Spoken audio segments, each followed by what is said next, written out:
Hola queridos amigos, hermanos que están mirando este video en todas las naciones en realidad donde ustedes están en este momento. Un abrazo para todos ustedes. Estamos aquí una vez más en nuestro programa donde estamos hablando sobre los padres de la iglesia, el catolicismo, las escrituras, etcétera. Y como siempre con nosotros nuestro hermano, el doctor, Pastor Carlos Andrés Moore. ¿Cómo estás, hermano? Un gusto estar contigo, Jorge, una vez más. Un gusto estar con ustedes. Que Dios les bendiga. Esperamos que este tipo de talleres esté siendo de muchísima bendición, de traer claridad a gente que se encuentra en confusión. Y por eso les animamos a que compartan con sus amigos en las redes sociales, porque hoy más que nunca se necesita este tipo de material. Y Ya. pues hoy tenemos un programa maravilloso que va a ser de mucha bendición. Así es, por supuesto. Y vamos a irnos de lleno. ¿Te parece, hermano, si vamos ya de lleno al contenido? Cuéntanos Claro que sí. de qué se trata hoy. Vamos a seguirte, vamos a ir haciendo algunas consultas también y comentarios. Claro que sí, pues vamos entonces a compartir pantalla con ustedes y vamos a hablar acerca del sacramento de la confesión de pecados, que es un tema donde la Iglesia Católica se pone prácticamente como mediadora entre la humanidad y Dios, porque Cristo tiene el poder de perdonar pecados y lo ha conferido supuestamente, bueno, lo ha conferido a los apóstoles y supuestamente los apóstoles a los sacerdotes actuales. Entonces vamos a ver este tema que estoy seguro que va a ser de gran relevancia y bendición. Y bueno, en confesión de pecados, dice una declaración católica, estamos contando nuestros pecados al sacerdote que actúa en la persona de Cristo y con la autoridad de Jesús para escuchar, ofrecer orientación, proporcionar una penitencia adecuada y pronunciar las palabras de absolución. Entonces el sacerdote tiene el poder de dar la absolución y en el numeral 1424 del Catecismo de la Iglesia Católica Romana dice, se le denomina sacramento de confesión porque la declaración o manifestación, la confesión de los pecados ante el sacerdote es un elemento esencial de este sacramento. Así que confesar nuestros pecados a Dios en el sacramento de la confesión, el sacerdote tiene un papel esencial, vital. Se le denomina sacramento del perdón porque por la absolución sacramental del sacerdote Dios concede al penitente el perdón y la paz. El numeral 1441 dice, solo Dios perdona los pecados, que es lo que nosotros como cristianos siempre decimos, pero dice, porque Jesús es el Hijo de Dios, dice de sí mismo, el Hijo del Hombre tiene poder de perdonar los pecados en la tierra. Estamos totalmente de acuerdo porque Jesucristo es Dios manifestado en carne. Dice, y ejerce ese poder divino. Tus pecados están perdonados. Más aún, en virtud de su autoridad divina, Jesús confiere este poder a los hombres. Y es interesante que de toda la vasta Biblia solamente hay un versículo que utilizan en Juan 20:23, que vamos a ver en este día, así que no te despegues, va a estar buenísimo el programa de hoy. Dice, para que lo ejerzan en su nombre. De todos los versículos de la Escritura, solamente hay un versículo que hoy vamos a explorar. ¿Qué es lo que dice Juan 20:23? Bueno, en el numeral 1442 dice, Cristo confió el ejercicio del poder de absolución, o sea, de declarar que tus pecados han sido borrados, perdonados, que has sido absuelto por Dios de tu culpa, al ministerio apostólico, que está encargado del ministerio de la reconciliación. Y allí, hace ratito, platicábamos, Jorge, tú y yo, lo absurdo que es citar 2 Corintios 5:18 para mostrar que el sacerdote puede reconciliar a los hombres con Dios, que no tiene absolutamente nada que ver con el tema. Y dice, el apóstol es enviado en nombre de Cristo y es Dios mismo quien a través de él exhorta y suplica, dejaos reconciliar con Dios. Y cita otra vez 2 Corintios 5. Y dice, bueno, estaba viendo en catholic.net, un sitio católico, decía, ¿por qué debemos confesar nuestros pecados ante el sacerdote? Estamos primero que nada presentando cuál es la posición católica y analizarla a la luz de los padres de la iglesia, pero sobre todo a la luz de la escritura. Dice, muchos se preguntan, ¿por qué debemos confesar nuestros pecados a un sacerdote si éste es tan o más pecador que nosotros? Oye, esto es Ujú. verdad, ¿eh? Yo pienso, por ejemplo, tantos sacerdotes pederastas que hay, que por supuesto que no todos los sacerdotes son así. Hay gente que entró al sacerdocio nacidos en la Iglesia Católica, con Mm. un sentido en su corazón de servir a Dios, de servir a la gente. Estoy seguro que hay buenos sacerdotes en su ignorancia de las Escrituras, porque el catolicismo romano es la religión que han practicado toda su vida, pero es verdad que hay sacerdotes que son pederastas. Y por supuesto alguien va a decir, bueno, también hay pastores sinvergüenzas. Claro que sí, o sea, el Señor desecha y el Señor eh, para nada tiene que ver con el Señor un pastor que anda intencionalmente, maliciosamente con pecado, ni ningún sacerdote. Pero el asunto es de que nosotros no conferimos a los pastores de las iglesias la autoridad de Ujú. Cristo para mediar la gracia de Dios o el perdón de Dios.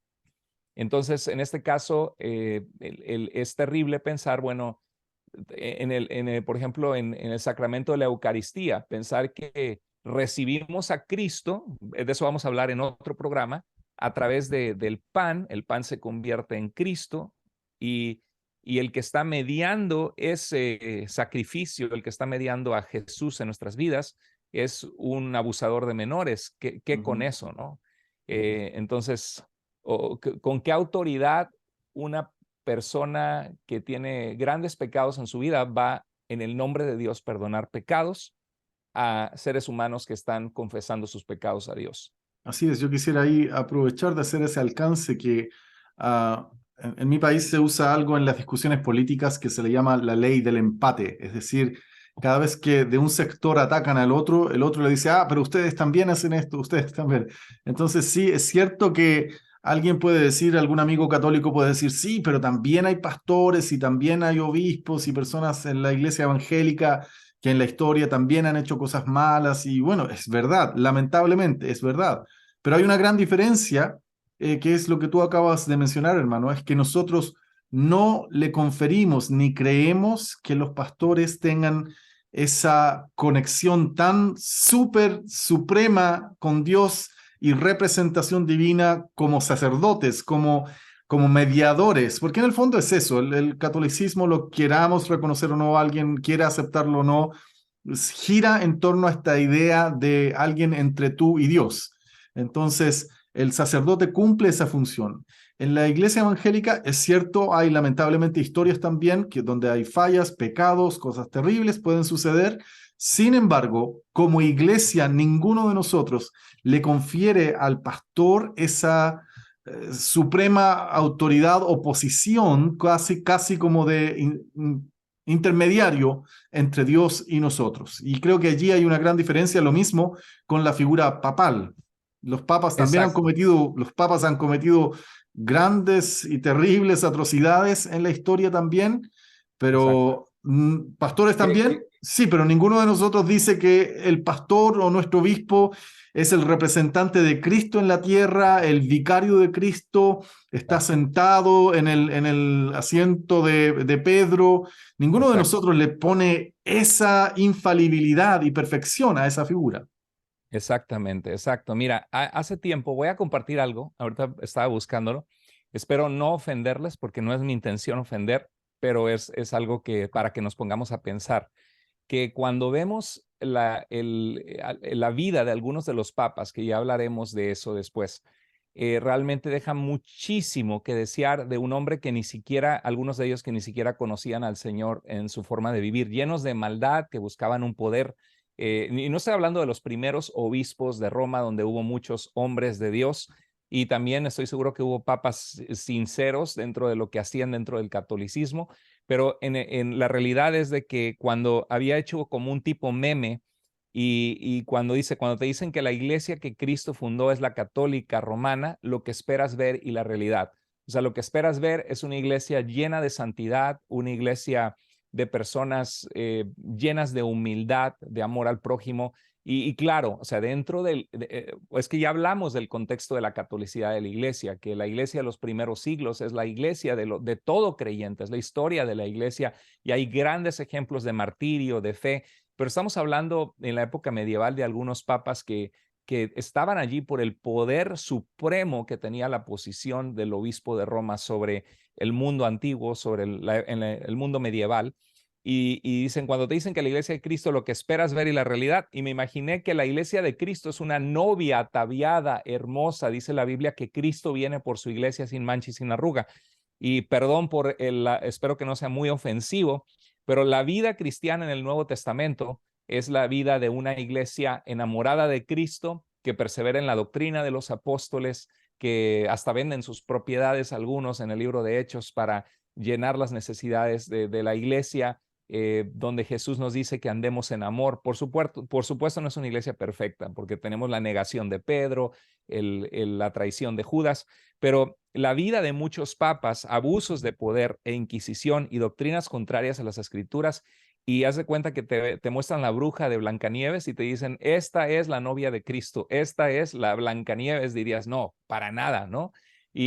Pero de la misma manera, o sea, seamos parejos, de la misma manera, hay pastores o iglesias falsas, claro, hay sectas, hay grupos sectarios que se apartan de las doctrinas esenciales de la fe y pastores sinvergüenzas que ni siquiera Dios les ha llamado, ni siquiera conocen a Dios y están haciendo fechorías.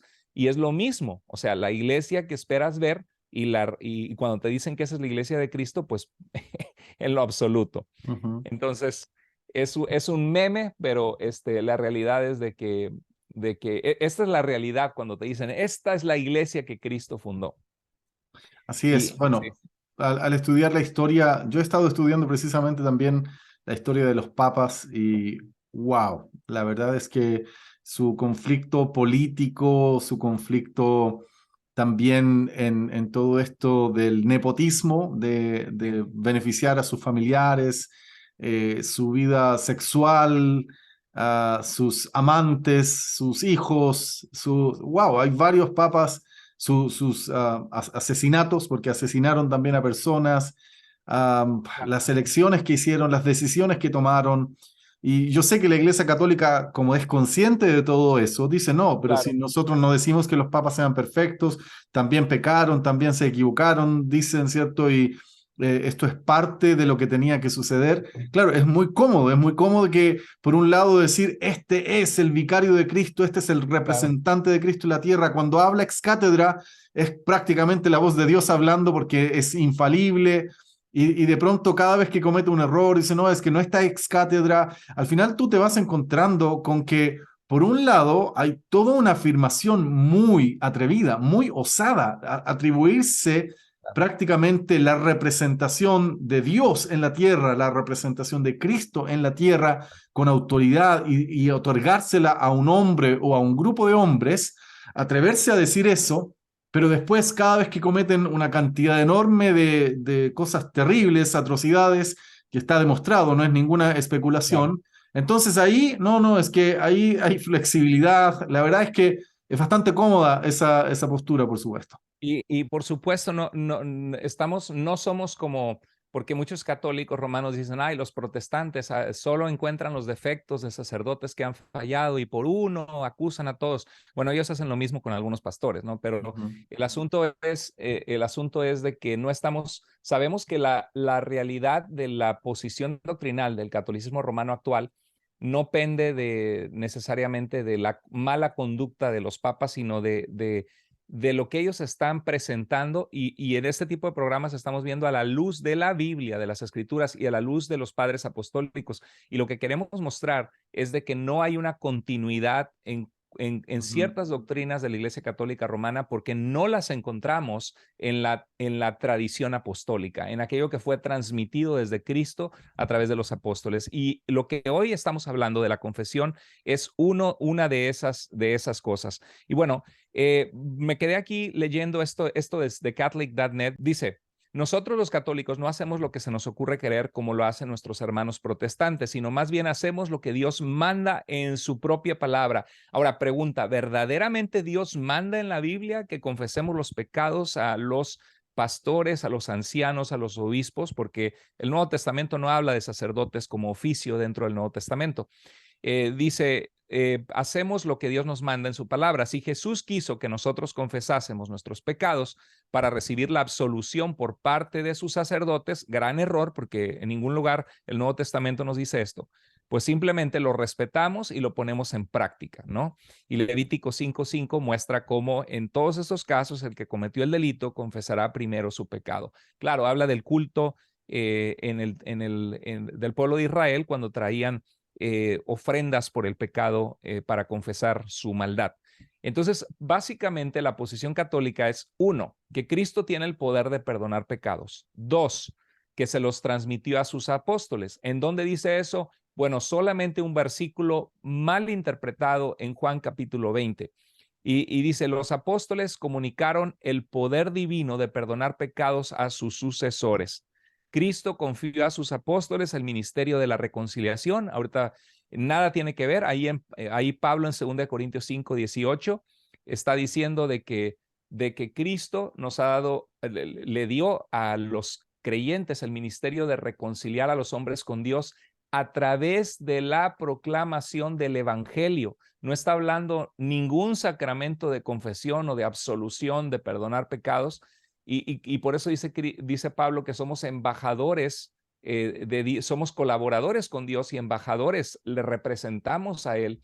Y dice, como si Cristo rogase por nosotros, les rogamos, reconcíliense con Dios. Entonces está hablando de reconciliar a los hombres con Dios por medio del evangelio, que los seres humanos confíen en la salvación de Jesucristo. Nada tiene que ver con ningún sacramento de confesión. Bueno, entonces dice, los obispos o sucesores de los apóstoles y los presbíteros continúan ahora ejerciendo este ministerio. Ellos tienen el poder de perdonar los pecados. Los apóstoles le comunicaron con la imposición de manos. Y bueno, aquí hay algunos versículos que ellos utilizan. En todos estos casos, el que cometió el delito confesará primero su pecado. Vas a Levítico 5:5 y nada tiene que ver con Jesucristo. Está hablando de el sistema sacrificial del Antiguo Testamento, el culto del pueblo de Israel. Y habla de solamente presentar a Dios ofrendas por el pecado y reconocer que la persona que presenta la ofrenda ha fallado. En Juan 20:23, a quienes perdonen sus pecados serán perdonados y a quienes se los retengan les serán retenidos. Ese versículo vamos a hablar hoy. Entonces dice esta explicación de Catholic.net, dice, aquí vemos que ya en el Antiguo Testamento se habla de la confesión de los pecados, no es un invento de la Iglesia Católica como dicen, incluso antes de que Jesús inicie su vida pública, también confesaban sus pecados cuando Juan el Bautista llamaba a la conversión al pueblo de Israel. Y en Mateo 3:6 dice, y además de confesar sus pecados, se hacían bautizar por Juan en el río Jordán. Claro, Juan llegaba y Cristo también diciendo que el reino de los cielos se había acercado y era necesario reconocer tu condición ante Dios. Iban al río Jordán y en público reconocían sus pecados, sus faltas, se metían en el río Jordán como una muestra pública de arrepentimiento. Nada tiene que ver con que Juan decía, yo te absuelvo. Para empezar, Cristo ni siquiera su ministerio, apenas iba a comenzar. En Marcos 1:5 dice que toda la provincia de Judea y el pueblo de Jerusalén acudían a Juan para confesar sus pecados y ser bautizados por él en el río Jordán. Nada tiene que ver con que Juan los absolvía en el nombre de Dios. Y luego en Hechos 19:18 habla de la gente que practicaba brujería y magia en Éfeso, que venían confesando y declarando las cosas que practicaban. Nada tiene que ver con que jamás en estos versículos se menciona que hubo un sacramento donde los apóstoles les absolvían en el nombre de Dios o les decían yo te absuelvo o recibe el perdón. Y bueno, Santiago 5:16 dice reconozcan sus pecados unos ante otros y oren unos ante otros para que sean sanados. En el libro de Santiago vemos que había problemas en la iglesia a la cual Jacobo o Santiago escribe. En el capítulo 3 vemos que había problemas con la lengua, que era un mundo de maldad. Dice que con la misma lengua bendecimos a Dios y maldecimos a nuestros hermanos que están hechos a la imagen de Dios, que eso no debe ser así.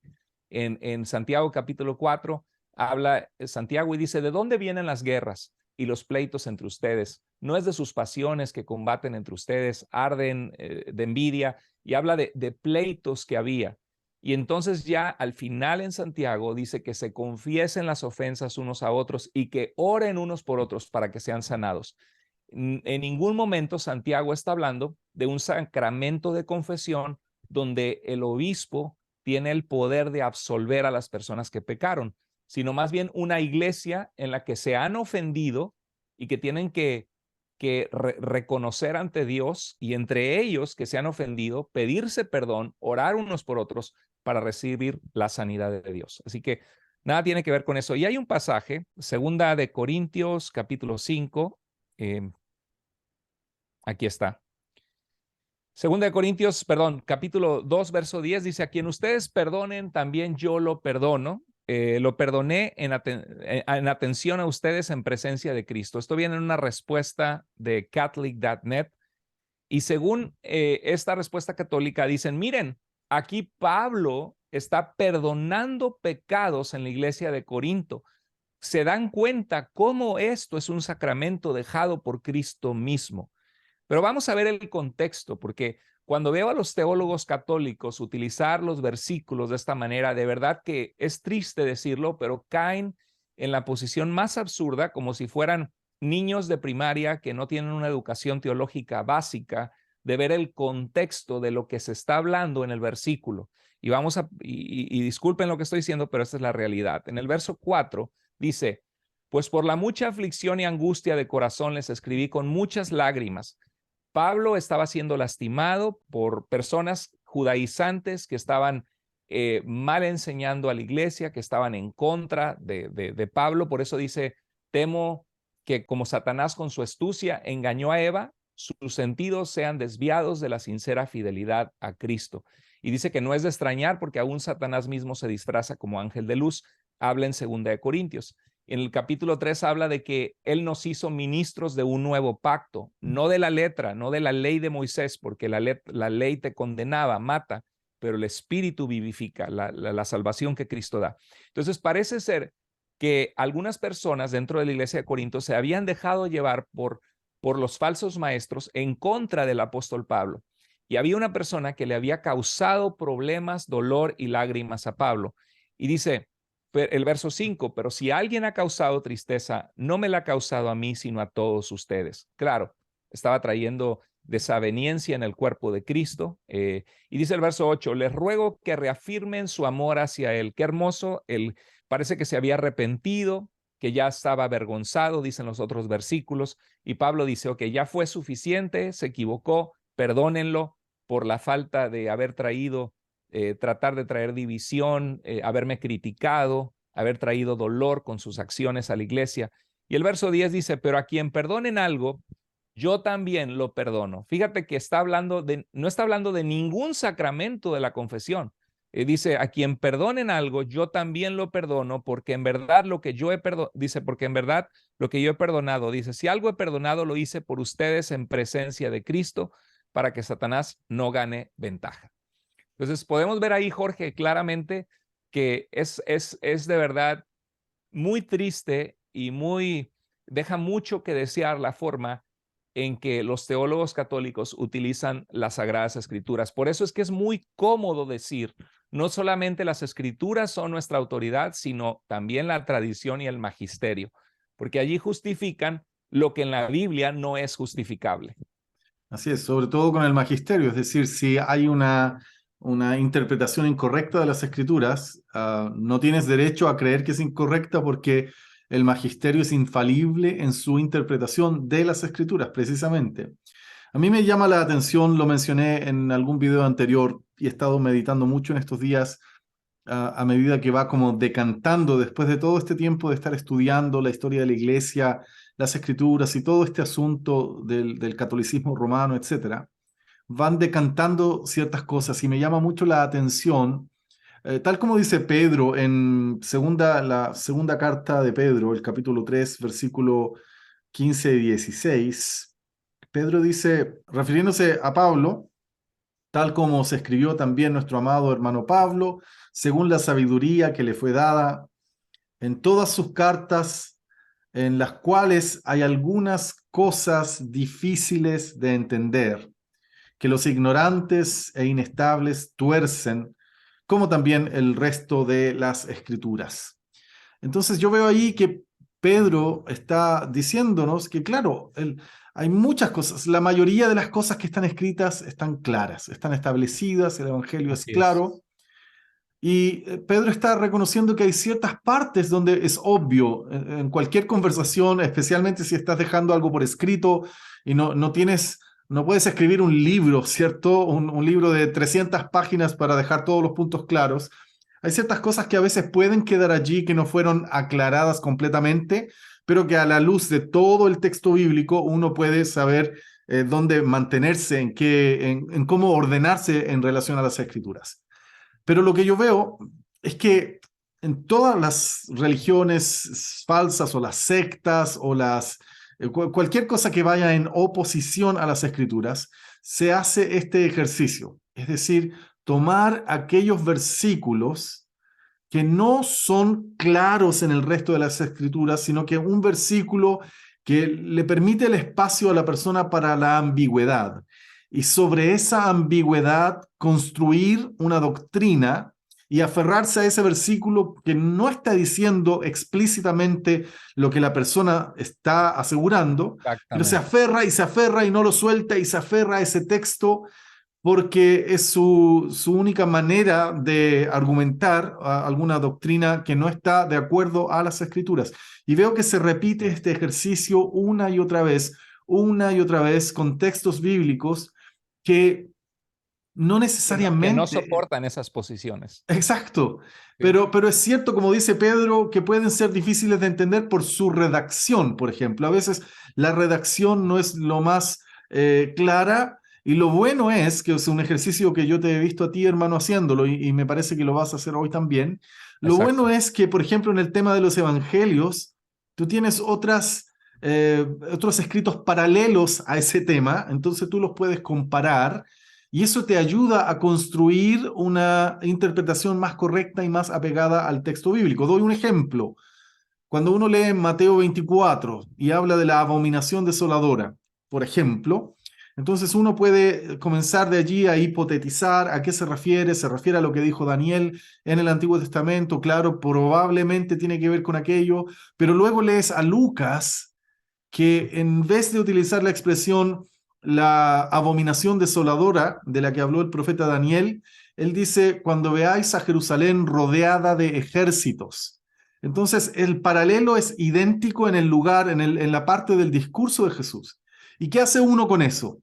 Toma ambas descripciones y con ambas construye una doctrina, una interpretación, mejor dicho, una interpretación correcta, apegada a las escrituras. Pero no puede ser que yo solo me voy a aprovechar de una de las dos, porque con esa tengo más espacio para inyectarle Así es. ideas ajenas al texto bíblico, Exacto. aprovechando de nuevo, como dije, esa ambigüedad, sino que necesitamos con el resto de las escrituras poder hacer eso. Entonces, termino, hermano, creo que todas las religiones o las sectas que Exacto. intentan construir doctrinas ajenas a la Biblia y cuando citan la Biblia o cuando intentan citar la Biblia, toman versículos que son ambiguos, porque eso les permite entonces una excusa para enseñar lo que están enseñando. Y eso es lo que causa tanta confusión a tantas personas, porque todas las sectas y falsas doctrinas usan la Biblia, pero sacada de contexto. Y luego lo más frustrante es que cuando la persona que está en el error te dice que tú estás sacando de contexto la Biblia, eso es muy frustrante.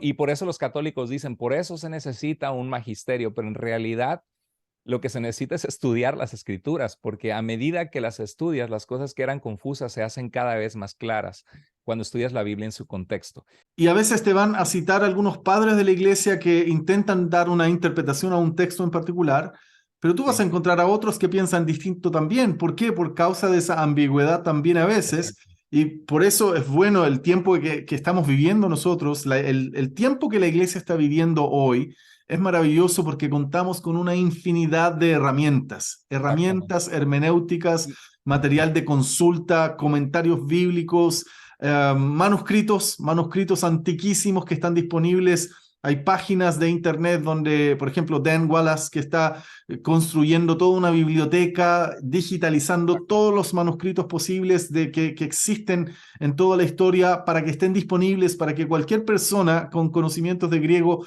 pueda estudiarlos y pueda mirarlos, pueda contrastarlos, etc. Hoy día la iglesia cuenta con una cantidad de herramientas enorme que nos ayudan a comprender mucho mejor el texto. Quisiera usar una ilustración. Es como cuando aprendes a manejar un auto estándar que no es automático. Todo es confuso, estás nervioso, no sabes por dónde, sigues dirección, te equivocas, sacas el clutch, el carro se apaga y cuando aprendemos algo nuevo, todo es muy confuso. Pero a medida que desarrollas la habilidad de escudriñar las escrituras, de ser un obrero que maneja bien la palabra de verdad, que no tiene de qué avergonzarse, todo se vuelve más y más y más claro. Es un proceso de capacitación, de entrenamiento. Por eso yo tengo un seminario bíblico en línea y gracias a Dios está siendo de bendición. Tengo una clase que son 24 clases en el curso de cómo interpretar la Biblia. Y por ejemplo, Dios me ha permitido la oportunidad de estudiar y de enseñar. Cuando uno enseña es cuando uno aprende más, como a ti te ha Sí, pasado con el libro de Apocalipsis, por ejemplo, o de así es. escatología.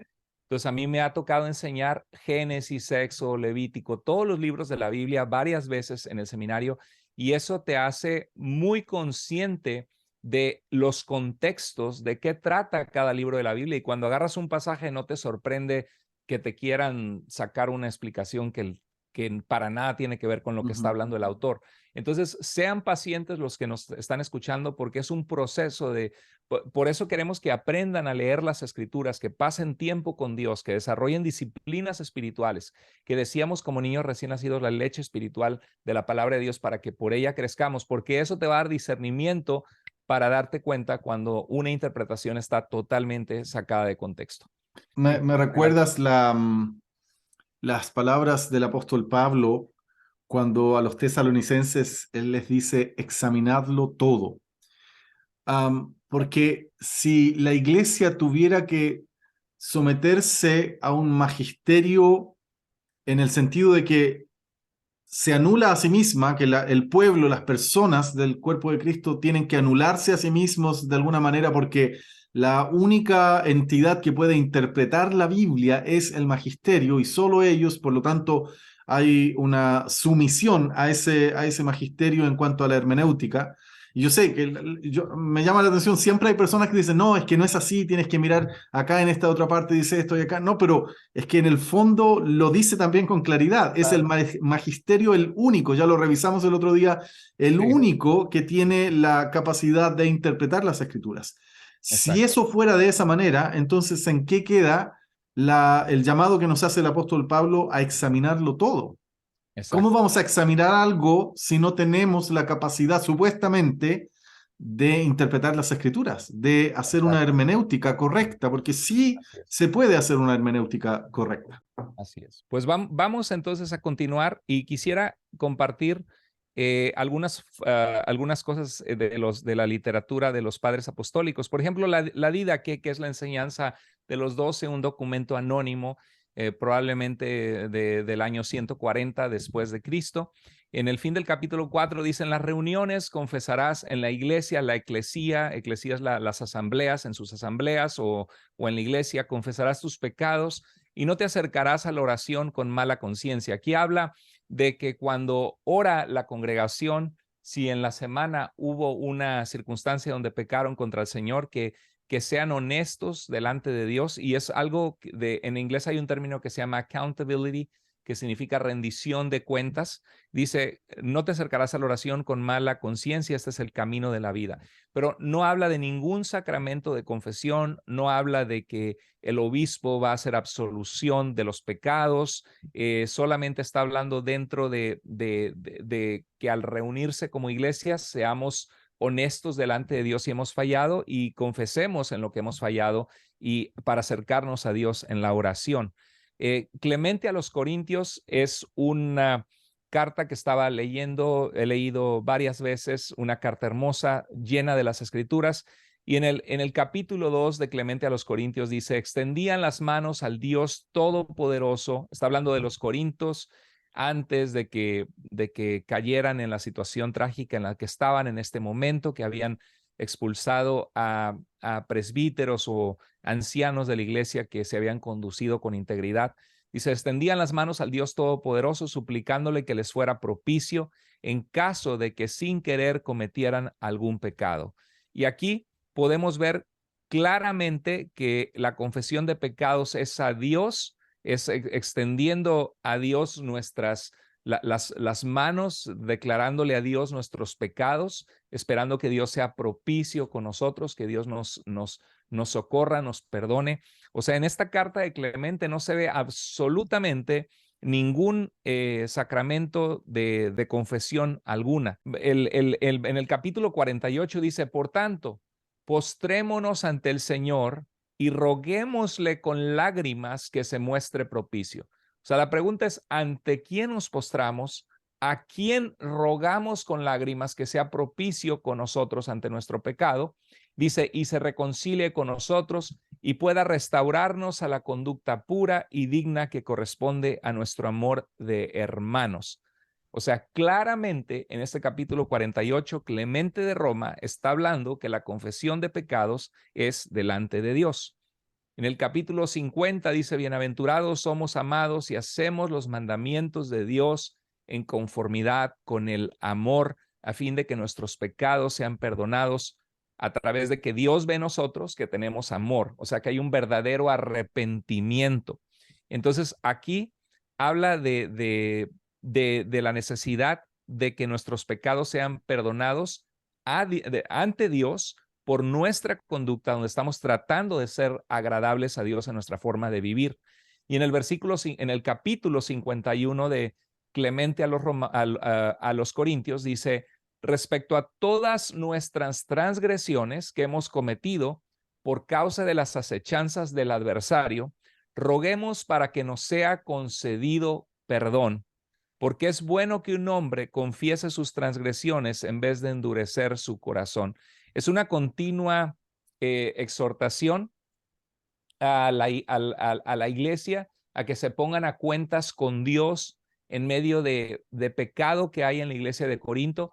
Y dicho sea de paso, hay gente que escuchaba un video hace tiempo, lo escuchábamos, Jorge, que decía, ¿qué hace un obispo de Roma inmiscuyéndose en los asuntos de una iglesia hasta Corinto? Ahí muestra que él hablaba con la autoridad papal. Y esto en lo absoluto es cierto. En Filipenses capítulo 4, verso 3, se menciona que Clemente era un colaborador con el ministerio de Pablo. Y Pablo escribió, tenemos en el Nuevo Testamento 2 cartas a los Corintios. Parece ser que hay 2 o por lo menos una carta más perdida que nunca llegó a ser parte del Nuevo Testamento. Se perdió una carta que les escribió. Pero en 1 Corintios, en Hechos capítulo 18 vemos que Pablo llega y planta la iglesia de Corinto. Y constantemente vemos que tenía colaboradores con su ministerio como Timoteo, como Silas. Y en este caso, Clemente se menciona específicamente como un colaborador con Pablo.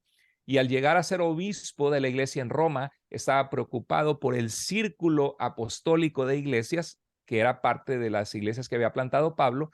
Y al enterarse de que hay problemas, escribe una carta de amor en Cristo, y es una carta de iglesia a iglesia. Y eso lo vamos a ver cuando veamos a Clemente, que jamás se ve en su intención una autoridad papal pero en esta carta podemos ver que las confesiones, en las secciones que leí, son únicamente confesar los pecados a Dios. No se ve ningún sacramento de la confesión. Permíteme ahí hacer ese Claro. mismo alcance, hermano.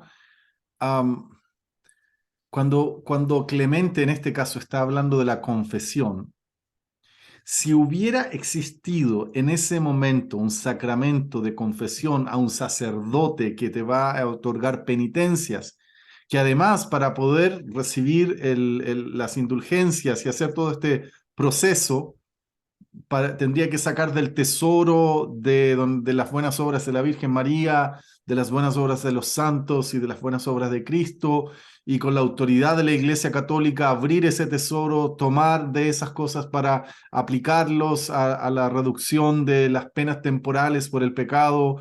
Toda esa historia, si hubiera existido en ese momento, o digamos, dejemos el tesoro afuera de los méritos de María, incluso dejando toda esa otra cosa mucho más sofisticada que se inventó años y siglos más tarde. Solamente el tema de venir ante un sacerdote y confesar los pecados. Si hubiera sido como el catolicismo romano dice que era, lo más lógico, lo más obvio es que en este punto de la confesión Clemente lo habría incluido. Era demasiado relevante Por para el supuesto. tema de la conversación. No era ni Exacto. siquiera, no era solo pertinente, era relevante para este asunto, por lo tanto tendría que haberlo mencionado si realmente hubiese sido una Exacto. práctica de la iglesia. Entonces, Exacto. y lo mismo pasa con el tema de la primacía del papado y todo esto de que se le trata de adjudicar a él esa posición papal desde Roma en ese momento. Recuerda, estamos hablando año 90, 95 después de Cristo, a Exacto. finales del primer siglo, y por el Así hecho de que ellos escriben una carta y la envían a Corinto para corregir, puede haber un deseo de hermano mayor también por antigüedad o por haber estado cercano a los apóstoles, sin duda, puede haber algo de aquello, sin duda, pero si hubiera sido la estructura, si hubiera sido la estructura que supuestamente los apóstoles dejaron como sucesión del apóstol Pedro, y lo podemos ver hoy día en la figura que tiene la Iglesia Católica Romana con el Papa, entonces la carta habría ido a nombre de Clemente y Clemente habría dado la orden, Exacto. Mira, habría actuado dando una orden, si realmente fuera la estructura jerárquica que el catolicismo romano nos quiere decir que existía desde los tiempos de Pedro en adelante, entonces la carta no tendría el tono que la carta tiene, que exacto. ni siquiera menciona a Clemente, no se menciona su No, nombre, sabemos que es altamente probable que la escribió él, pero es una carta escrita de iglesia a iglesia, exacto. no está esa figura. Vuelvo a decir, Y si hubiese, explícitamente dice que es un ruego, una exhortación al final de la carta. exacto, si hubiera existido esa jerarquía, lo más lógico, es pero obvio que el tono de la carta habría sido distinto, habría sido vertical, habría sido jerárquico y habría dicho nosotros, la autoridad, los queremos llamar a ustedes al orden, porque nosotros, Dios nos puso aquí como cabeza, ustedes deben respetar Exacto. la autoridad que Dios puso sobre nosotros, etcétera, etcétera, pero no vemos Perdón, nada y de aquello. algo que vino a mi mente relevante, que Policarpo fue obispo de Esmirna y escribe una carta a los filipenses. Ujú, En todo caso, vamos a decir entonces que Policarpo escribía con autoridad papal, claro que no. ujú. También Ignacio, yendo al martirio en Roma, escribe 7 cartas a diferentes iglesias, claro, porque iba pasando por esos lugares, pero no necesariamente que un pastor de una ciudad escriba a otra iglesia, a otra ciudad, significa que tiene una autoridad papal. Así es. Y en resumen, uno puede decir ahí para terminar el punto, hermano, Sí, que todas estas cosas que el catolicismo romano intenta inyectarle a la tradición apostólica del primer siglo, son cosas que sin duda, al estudiar la historia, es fácil darse cuenta. Yo creo que hasta los exacto, eruditos católicos se dan cuenta que son cosas que se desarrollaron, se fueron desarrollando exacto, más adelante de acuerdo a la necesidad del momento histórico que estaban viviendo, que estaban exacto. enfrentando. Son cosas que se fueron adaptando por las necesidades propias de la vida de la iglesia, se fueron tomando en cuenta y comenzaron a jerarquizar algunas cosas y a tomar ciertos aspectos, ciertas líneas de pensamiento dentro de la iglesia en cuanto al orden, a las costumbres, no sé, pongámosles Así es, el apellido que sea, pero son cosas que se desarrollaron más tarde, no así fueron es, instituidas por los apóstoles en el primer siglo, son cosas así es. segundo, tercer siglo, cuarto siglo, quinto siglo, son cosas que en ese proceso se fueron desarrollando sin duda. Exacto. Entonces, cuando leamos los padres apostólicos, no solamente es prestar atención a las cosas que dijeron, sino también prestar atención a las cosas que no dijeron, porque cuando hay ausencia de cosas que claramente se deberían haber presentado, ya vamos a analizar la carta de Clemente de Roma, pero siempre habla las oraciones al Padre, la bendición del Señor Jesucristo. Y veo momentos en Clemente donde claramente podría haber metido y la Santísima Virgen María, alguna cosa que reflejara el catolicismo romano actual, pero está ausente, mostrando que son desarrollos históricos y que es algo que no es la iglesia que Cristo dejó, la Iglesia Católica Romana actual, porque no es parte de la doctrina apostólica, porque no está ni en el Nuevo Testamento ni en los padres apostólicos, que son los herederos de la fe de los apóstoles. Bueno, queridos hermanos, este es un taller que vamos a continuar aquí, mi hermano Jorge y yo platicando, pero para facilitarles a ustedes que puedan ver el video dentro de sus tiempos cortos, vamos a hacer 2 partes, así que aquí vamos a hacer una pausa para hacer un video y vamos a continuar platicando. Por favor, no te pierdas porque hay una continuación. Si te quedas aquí, dejaste el tema a medias. Lo que hoy vimos es cuál es la posición católica romana en cuanto al sacramento de la confesión de pecados. Recuerda que como Cristo tiene el poder de perdonar pecados, supuestamente Cristo transfirió ese poder a los apóstoles. Lo vamos a ver ahorita en la segunda parte. No te lo pierdas. En Juan capítulo 20, ¿qué quiso decir Jesús cuando les dijo que a quienes perdonaran los pecados serían perdonados?